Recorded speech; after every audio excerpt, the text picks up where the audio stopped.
बाबू परोलिया केरा जाओ चली भेला हो।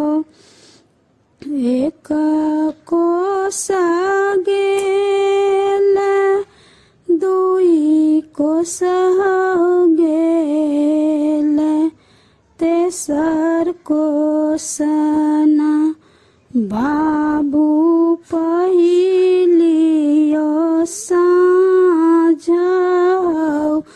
तेसर कोसना बाबू परी गेल साँझ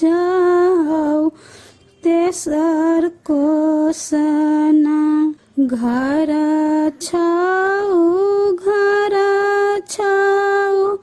कुसुम गई मालिनिया गई आजू रातना मालिन बास मोरा दे हो गए आजू रातना मालिन बास मोरा दे हो गई आजू रातना। हमें कैसे बास देबा बाट रे बटोहिया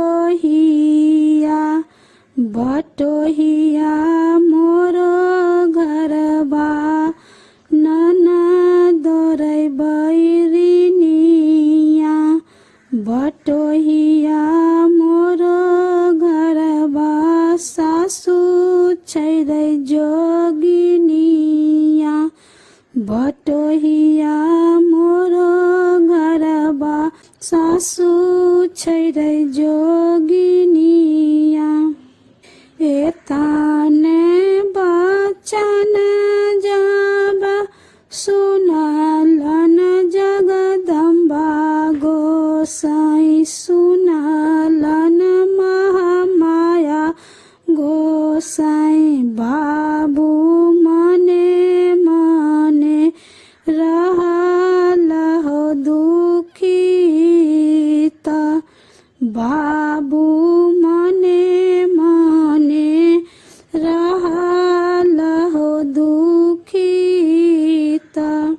दोनों फूल सुखतौ मारुआ फूल गई सुखतौ तुलसी फूलना मालिन सुडा भई गेलौ गई तुलसी फूलना मालिन सुडा भई गेलौ गई तुलसी फूलना। अपने महल से बाहर भेल गई मालिन बेटी फूलवा देखिना मालिन खसल मूरछा गई फूलवा देखिना मालिन खसल मूरछा गई फूलवा देखिना। जनू हमें जानीताऊं छिका हो धर्मराज गोसाई छिका हो जगदम्बा गोसाई पूजिताऊं बाबू सरबन लगा हो पूजिताऊं बाबू चरण तोहार हौली बीताऊं बाबू चरण तोहार हौली बीताऊं। जानू कानू जानू खीजू कुसुम गई मालिनिया गई सबे फूला मालिन दे बहु पलटा गई सबे फूल। मालिन दे बहु पलटा गई सबे फूल। दोना फूला हरियर मारुआ फूल गई पनकल तुलसी फूलना।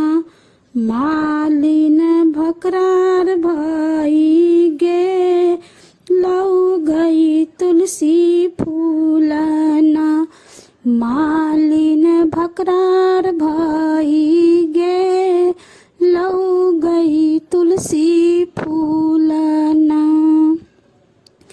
ई घर गोसाई जगदम्बा माता के गीत है। अगर जे कोई जन के निक लागे से प्लीज लाइक शेयर सब्सक्राइब जरूर करू।